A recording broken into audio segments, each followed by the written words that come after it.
Hello, this is Robert Birdwell with Burcamp Advisory Group, and I'm going to give a demo on the People First organizational chart. So what we want to do here is if we click on our menu, we have several options we can select from in our profile or organizational chart. You have other apps that you can add into this to really customize it for your organization. But what we're going to focus on today is really the organizational chart.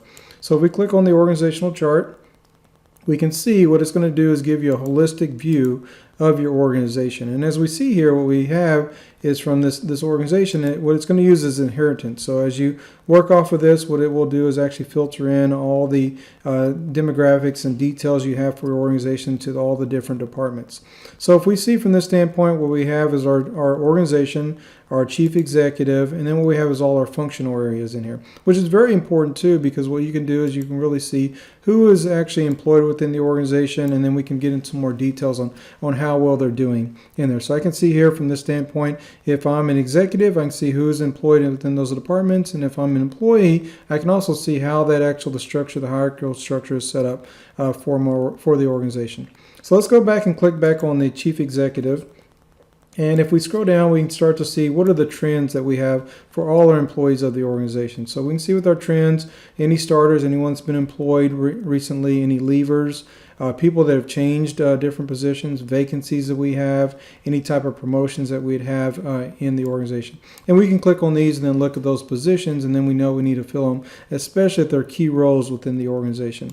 Other things we look at are the department trends, so we can see our metrics. So 78% of the departments are happy at work. If we look at that, or we try to understand that, what that is basically all the metrics and data that both the managers and also the employees input into the People First system in order to provide those metrics. So it's very good, but it does take several individuals working on it, adding the information that's very important to the organization, so you can get the really good metrics and analytics based off of that. Other things we look at, how are they performing, also the department, are they meeting their potential? And then what we look at are the talent trends. So as we've seen here from an employee, if we look up and we look at all these different positions that are available, we can as an employee look at our qualifications and our requirements and things that we've done within our career so far, and we can match them up to other positions that we want to maybe look for or seek to obtain in the next 3 to 5 years as we're working through our tenure within the organization. So if we see here within the talent trends, I can see from an executive standpoint, how are we doing from our talent? So if we can see as far as obviously we mentioned 78% of the employees are happy, and that was metrics that we received from our employees.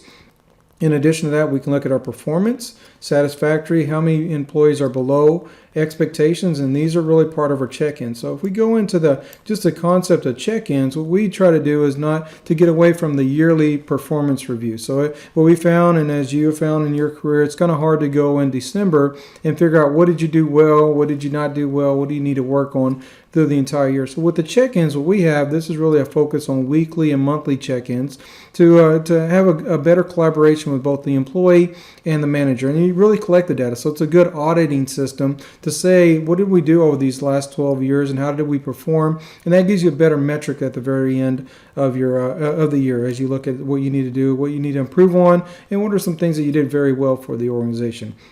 So we have check-ins, and we can see how the managers are doing their check-ins, and also our employees can really provide that feedback too. So it's a two-way communication in there.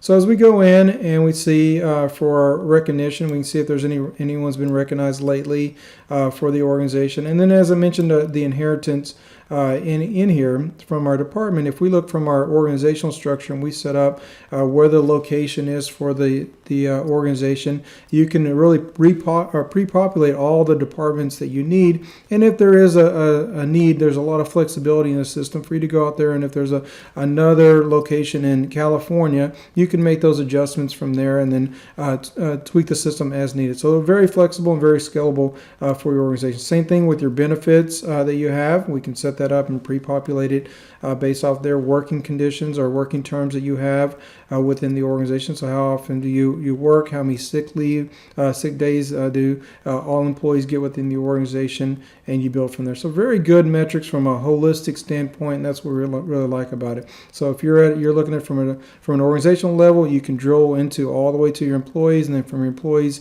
they can drill back out and just get a good understanding to see how everything is working for that. Key things that we look at too, so if we know within Roxy's or Dave's group that we have some key employees or people that aren't performing, as we looked at those metrics, we could drill into that a little bit more detail. That would be in future videos. But what we want to do, we have another option to look at, which are comparisons. So as I'm looking, if I'm in a manager, an executive, or the CEO, I can go and I can really get a good measurement or a dashboard that really shows me how the employees are doing. So we can look at their morale. Remember, that's based on what the employees are putting in, their leave remaining, their sick that they have taken, sick instances that they've had, and are they a key employee? And that would be determined by the managers or the executives would identify who are those key employees, people that we really cannot lose in there. So if we see here we have a key employee with a number of sick days taken and maybe their morale is down, they're pointing that information out, then we really probably want to schedule those check-ins to make sure we can kind of figure out what is the problem and see what we need to do from the organizational standpoint. So this is our overview that we have for the people first from the organizational chart to give you a holistic view from there. We'll be making additional videos to really dig into the system a little bit more deeper.